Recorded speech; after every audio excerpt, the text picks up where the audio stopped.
Ramakrishna শরণম YouTube চ্যানেলে সকল রামকৃষ্ণ ভক্তমণ্ডলীকে স্বাগত। আজকের পাঠের বিষয় গৃহী ভক্তদের প্রাত্যহিক জীবনে কথামৃতের ভূমিকা।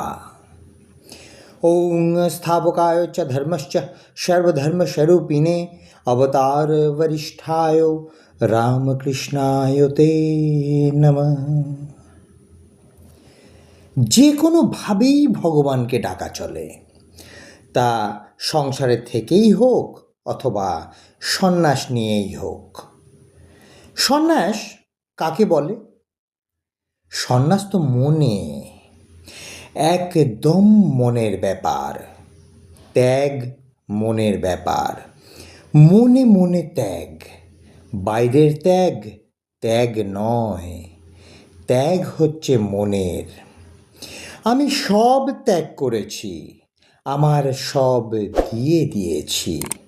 কাকে দিয়ে দিয়েছি? ভগবানকে। কারণ তিনিই আমার প্রিয়তম। তাকে সব দিয়ে ভালো লাগছে, খুব আনন্দে আছি। এই তো কথামৃতের বাণী। আমাদের বেলুড় মঠের সাধুরা বলেন যে কারণেই হোক, যখনই মন খারাপ করবে, মনটা বিষণ্ণ হবে, অমনি কথামৃত পড়বে। এমনিতে মন বড় পাজি, সে যে আবার বড় বন্ধুও বটে।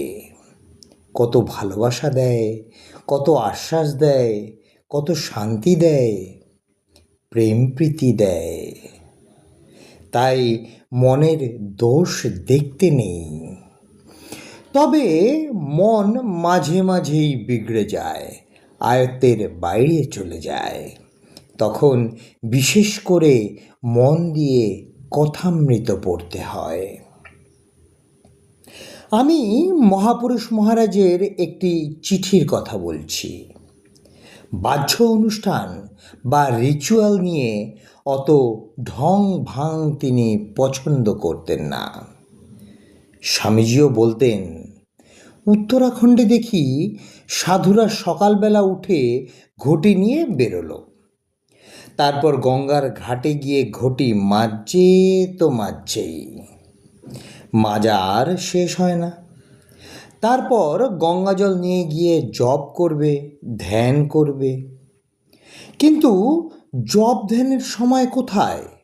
এখনই ভিক্ষায় বেরোতে হবে। তা ঘটি মাজাও হলো, ভিক্ষাও হলো, কিন্তু ঈশ্বরকে ডাকা হলো না। তাই স্বামীজি বললেন, না, আমাদের এখানে ঈশ্বরের সেবা নরনারায়ণের পূজা, দরিদ্র নরনারায়ণের সেবা। মানুষকে সেবা করো, পুজো করো, মানুষই দেবতা। স্বামীজিকে এই নতুন কথা কে শেখালেন? শ্রী শ্রী রামকৃষ্ণ পরমহংসদেব শেখালেন। আজকের পাঠের তথ্যসূত্র স্বামী লোকেশ্বরানন্দজি মহারাজ। জয় ঠাকুর রামকৃষ্ণ পরমহংসদেব, জয় ঠাকুর রামকৃষ্ণ পরমহংসদেব, জয় ঠাকুর রামকৃষ্ণ পরমহংসদেব। জয় মা শারদা, জয় স্বামী বিবেকানন্দ মহারাজ।